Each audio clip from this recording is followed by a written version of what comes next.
parce que j'ai pris un petit peu de recul par rapport à la caméra et donc au micro. Aujourd'hui, on va parler de la dépendance affective. Alors, on en parle souvent, beaucoup, mais est-ce qu'on en parle bien? C'est là toute la question. Alors, qu'est-ce que la dépendance affective? Alors, en un mot, ou en un point plutôt, parce qu'en un mot, je ne sais pas faire, c'est loin des clichés en fait du sentiment, c'est une croyance irrationnelle face à une situation, une personne ou une chose qui tout simplement détruit l'estime et la confiance de soi. Donc, comment faire face à la dépendance affective? Mais avant de savoir comment y faire face, comment la reconnaître et quels sont les signes? Donc moi, je vais vous proposer déjà de reconnaître les signes de cette dépendance et une fois qu'on a établi ou que l'on se reconnaît dans certains signes, on peut effectivement commencer à travailler sur cette dépendance et s'en détacher sans moindre mal. Voilà. Donc tout d'abord les signes. Alors, c'est très simple. C'est lorsqu'on va se projeter dans une situation, par exemple pour un travail, c'est lorsqu'on va se projeter dans un travail, pensant que, parce qu'encore une fois c'est une croyance, pensant que cela va procurer alors plus de bien, plus de satisfaction, parce que c'est la convenance, ou pour un mieux-être matériel, et qu'en fait, on a la sensation que sans cet accrochement à cette situation professionnelle, on n'est rien. Voilà, la dépendance affective, c'est de croire que sans ce travail, sans cette matérialisation, sans ce confort matériel, sans cet argent, sans cette personne, sans cet objet, outil, ou peu importe, on n'est rien. C'est-à-dire qu'en fait, c'est vraiment extrêmement destructeur. En fait, pour moi, la dépendance affective est l'inverse de tout ce que l'on peut croire au niveau des bons sentiments. Alors, on peut se la projeter sur une personne. C'est-à-dire qu'en fait, on donne le pouvoir à quelqu'un d'autre qui n'est pas soi. Le pouvoir, c'est-à-dire qu'on va projeter tout son désir, tout son être face à une personne. Donc ça, on peut au début le comparer à l'amour fusionnel, sauf qu'au niveau de la dépendance affective, vous avez toujours ce sentiment d'être un petit peu, pas un pion, mais que vous êtes en dessous l'autre. Voilà. Et à partir du moment où on s'estime ne rien valoir parce qu'on n'a pas un métier extraordinaire. D'abord, quels sont les métiers extraordinaires? Dites-le moi. Quand on a l'impression de ne pas exister parce qu'on n'a pas un niveau social extraordinaire. Là encore, expliquez-moi, qu'est-ce qu'un niveau social extraordinaire? À tout point de vue de chacun. Quand on a l'impression d'être inférieur aux autres parce qu'on n'est pas richissime. La richesse, elle vient de l'intérieur, pas de son environnement. Là aussi, j'y tiens énormément. La dépendance affective, donc là, je suis en train de vous donner les clés, mais aussi les signes qui vont faire que, est-ce que vous reconnaissez, en fait, dans ces attachements. Aussi se sentir inférieur lorsqu'un individu n'est pas là. Une personne, votre autre, alors en général, quand on est avec son autre, sa moitié, son âme sœur, voilà, on n'est pas sous-évalué. Au contraire, que cette personne soit là ou pas là, par la pensée, par les intentions, on est porté quoi qu'il arrive. Donc, maintenant, on va essayer de faire un point sur les signes de cette dépendance affective. Donc, tout simplement, en essayant d'éclaircir au plus possible quels en sont les effets destructeurs et comment parvenir à s'en détacher au fur et à mesure. Donc je reviens tout de suite, je vous fais un point là-dessus. Commencer par les points qui sont les plus facilement reconnaissables. Tout d'abord, Par exemple, quand on se sent incapable de faire quelque chose sans que l'autre soit présent. Donc ça va être de la dépendance affective au niveau d'une situation couple ou une situation amoureuse. On n'est pas forcément en couple, hein, en vie commune. Voilà. Donc quand on se sent dans l'incapacité de pouvoir faire quelque chose sans avoir l'autre à ses côtés, c'est de la dépendance affective. Quand on va être toujours en accord avec cette personne, c'est-à-dire qu'on va éviter le conflit, on va dire oui à tout, on va être en retrait, on va laisser l'autre diriger en fait l'ensemble de la vie, qu'elle soit de couple ou la vie familiale, c'est-à-dire on va laisser l'autre prendre toutes les initiatives, que ce soit pour les enfants, pour que ce soit l'administration, l'administratif, le choix d'une maison, le choix même vestimentaire. Hein, souvent, voilà, on dit oh, ben non, mais fais comme tu veux, tu sais, ce que tu fais, c'est bien. Ben oui, mais en fait, on a quand même notre libre arbitre, on a quand même le droit de dire ben non, ce que tu as acheté, c'est ta merde en fait. Mais bon, en général, quand on est en dépendance affective, on ne le dit surtout pas. Pourquoi ? Parce qu'en fait, on est dans l'incapacité, et c'est là où vous allez vous reconnaître très certainement si vous êtes en dépendance affective, on est dans l'incapacité de savoir dire non. Non, je ne veux pas. Non, je ne suis pas d'accord. Ou simplement avoir l'envie de, pas d'imposer ses idées, mais ne serait-ce que de les proposer. Ah ben non, moi j'ai pas envie de partir en vacances à Bali. Cette année, moi j'ai envie de partir dans un chalet à la montagne. Ah mais non, non, on partira à Bali. Eh bien la personne qui est en dépendance affective a tellement peur de se voir projeter en elle les reproches et a tellement peur de perdre l'estime de l'autre, eh bien qu'elle va se soumettre. Donc en fait on peut parler en dépendance affective, on peut parler de soumission. Et c'est extrêmement destructeur parce que au fur et à mesure des années, parfois, hein, parce qu'au début, on est maître de son jeu, on est maître de soi, on est dans la séduction, on n'est pas dans la complaisance, enfin, oui, enfin, dans la complaisance, mais tout en se respectant soi-même, parce que quand on est en dépendance affective, on oublie de se respecter, et donc on perd de la confiance en soi. Dire non, c'est savoir se respecter. Ce n'est pas faire du mal à l'autre que de savoir dire non, c'est savoir poser des limites. Et quand on est en dépendance affective, voilà, je vous donne en même temps les signes et les réponses. Hein. Voyez ce qui vous parle le plus quand on est en dépendance affective et qu'on est dans l'incapacité de savoir dire non à l'autre, c'est qu'on est vraiment là, bien ancré dans la dépendance affective. Quand on laisse la personne, l'autre personne, tout gérer, c'est qu'on est en dépendance affective. Il faut en fait rééquilibrer la balance, tout simplement en essayant, alors ça va être très simple, si on est en dépendance au niveau du travail, eh bien la solution va être de se projeter à finir au début, il faut y aller mollo quand même, hein, dépendance affective ou la dépendance au travail, on connaît tous, hein, eh ben,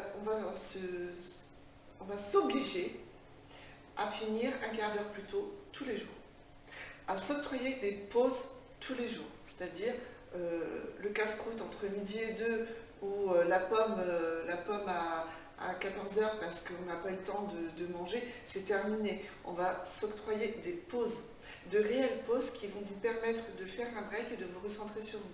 Alors avec une musique de méditation, voilà, vous êtes dans un bureau, malheureusement espace libre, et bien vous essayez de vous isoler simplement en allant prendre l'air. Vous allez dans votre voiture, vous prenez un bouquin et pendant une demi-heure vous lisez. Ça c'est savoir faire une pause en fait, tout simplement. Au niveau de... Alors on peut aussi être dépendant de certaines choses voilà, qui nous semblent essentielles et vitales. Il y a cette sensation aussi que si on ne fait pas ce genre de choses, ou si on n'a pas cet objet avec nous, ou si on n'a pas ce rituel, on n'est rien. Ben si, en fait, on est différent, on est soi. Voilà, ça va être essayer petit peu par petit peu d'agrémenter ce vide que l'on va ressentir en s'éloignant de cette situation par autre chose. On peut aller courir. Il y en a qui le font, certaines personnes le font, aller faire du sport entre midi et 2. Alors, vous n'en travaillerez pas moins bien, bien au contraire, et vous aurez aéré votre esprit. Et le fait de... Parce qu'en fait, il y a une espèce d'étouffement. Qu'on soit en situation de dépendance au niveau du travail ou au niveau d'une personne, il y a cette sensation d'étouffement qui en fait épuise. Et on le sait, une personne qui est épuisée, qui n'en peut plus, parce qu'en fait, elle se sous-estime à un tel niveau qu'en fait, elle baisse les bras et elle en remet tout, fais comme tu veux, ce que tu feras sera bien, j'ai confiance, oui, pourquoi pas, voilà, non, ça il ne faut plus, il faut arriver à amener une discussion constructive et se positionner, voilà. Donc pour arriver à se positionner, il va déjà falloir reprendre confiance en soi et reprendre de l'estime de soi. Donc ça c'était ma capsule précédente, vous pouvez tout à fait y retourner. Vous avez des outils pour ça. Vous avez donc d'excellents thérapeutes, vous avez Jean-Hugues que vous pouvez contacter sans aucun souci, vous avez raccrochez-vous à ce que vous voulez, mais libérez-vous de cette dépendance. Pourquoi? Parce que vous avez toujours existé par vous-même et pour vous-même, seulement vous l'avez oublié. Et c'est triste, parce que qu'est-ce que vous faisiez avant de trouver ce travail? Alors ce job de rêve que vous en avez toujours rêvé et aujourd'hui on vous le propose, je vais donner tout ce que j'ai. Mais alors, donner tout ce que j'ai au début, c'est parfait, mais il va falloir se structurer et s'octroyer aussi des pauses. Pareil au niveau de l'investissement d'un couple.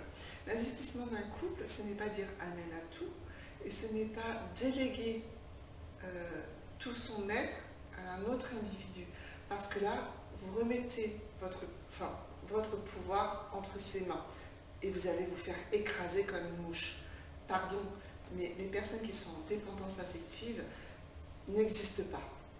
Elles sont transparentes, elles traversent le temps, elles traversent les années, mais elles sont transparentes.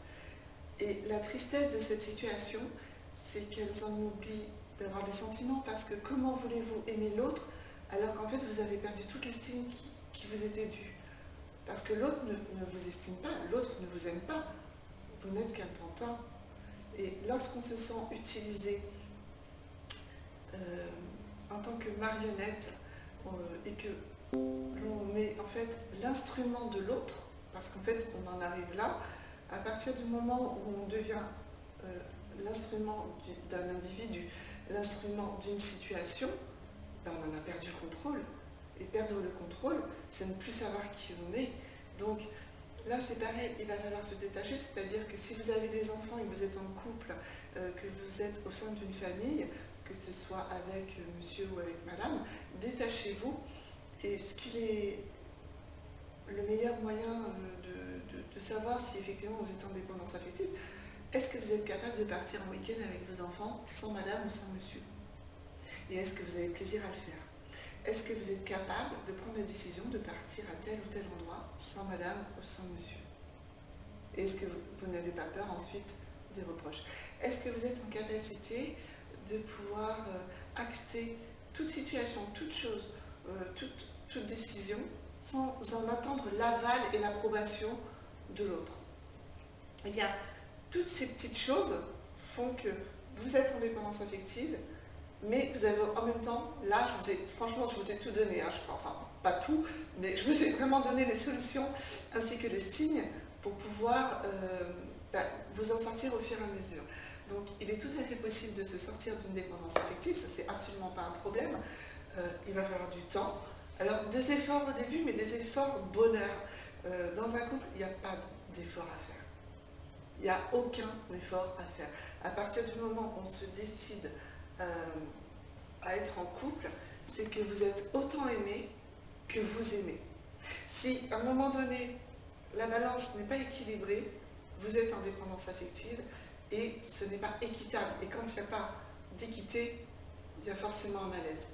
Donc, réfléchissez bien aux signes d'une dépendance affective, parce que est-ce que vous avez perdu de l'estime de vous? est-ce que vous pensez incapable de quoi que ce soit, ou est-ce que vous avez au contraire confiance en vous, mais que vous n'osez pas? Parce que vous n'osez pas, parce que vous avez peur que... on peut être aussi dépendant de ses enfants, que les enfants vous en aiment moins. Absolument pas. Vous avez peur que monsieur ou madame s'offusque ou voilà, se mette dans un état qui, au lieu d'aller au conflit, vous allez dire non, mais je ne vais pas le faire parce que je crois que ça pourrait contrarier monsieur ou madame. Mais non, en fait. Sortir de la dépendance affective, c'est d'abord avoir conscience que on a été en dépendance affective ou que l'on est encore en dépendance. On l'a tous été. On l'a tous été. À un moment ou l'autre de notre vie, on a tous été en dépendance. Je vous rassure, moi également. On a tous été en dépendance affective. Le tout, c'est pas grave en soi, parce que justement, encore une fois, et comme je le dis dans toutes mes capsules, alors j'ai une no-capsule parce que j'espère avoir de nouveau de belles personnes qui vont venir s'exprimer au sein de cette chaîne. Voilà, et ça me fera grand plaisir. Et voilà, plus on est de fous, plus on rit, plus on partage, plus on s'enrichit. Voilà, ne jamais avoir peur de connaître autre chose, parce qu'en fait, on s'aperçoit que l'autre chose, ce n'est que du bonheur. Donc pour se sortir de cette dépendance affective, il faut d'abord en avoir conscience. Donc avec tous les signes que je vous ai donnés, voilà, c'est se sentir prisonnier d'une situation, se sentir étouffé et dans l'incapacité de pouvoir projeter quelque chose qui soit propre à soi sans l'aval de l'autre. Ça, c'est terrible, c'est vraiment terrible. Avoir peur de froid, c'est avoir peur. Alors, je ne vous dis pas de rentrer dedans comme un boulet de canon, attention, hein, c'est pas du tout ce que je veux dire. C'est que là, j'essaie de vous donner tous les signes et toutes les consignes dans une petite capsule que j'essaie de faire la plus courte possible, mais qui parfois, effectivement, se met à rallonge. Tout simplement pour vous dire que, quelle que soit la situation, quelle que soit la problématique, voilà, il y a toujours une solution. Le tout, c'est d'abord de mettre le doigt dessus, de la définir. Il faut définir le problème, tout simplement pour pouvoir exister soi-même, par soi-même et pour soi-même. Parce qu'encore une fois, je le répète, vous êtes la personne la plus importante pour vous-même. Si vous n'êtes pas bien, si vous ne vous aimez pas, et on ne peut pas s'aimer quand on est en dépendance affective, ce n'est pas vrai. Ce n'est pas vrai. Il y a forcément quelque chose qui fait que on ne peut pas s'aimer dans ces conditions-là. Ou alors ça veut dire que l'autre vous renvoie 10 000 fois plus que ce que vous émanez. Et là, vous n'êtes pas en dépendance, vous êtes simplement amoureux et amoureuse. Donc, ce n'est pas une dépendance, c'est un juste retour d'équation. Mais, quelle que soit la situation, il faut vraiment que vous émanez en fait tout ce que vous souhaitez. Et ce n'est pas à vous de vous adapter, vous n'êtes pas un caméléon, d'accord?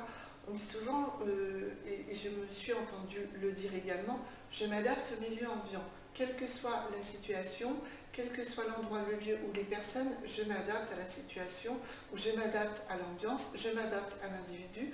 Donc là, ça veut dire qu'on joue les caméléons. Alors, est-ce qu'on joue un rôle et à ce compte-là, on met un masque?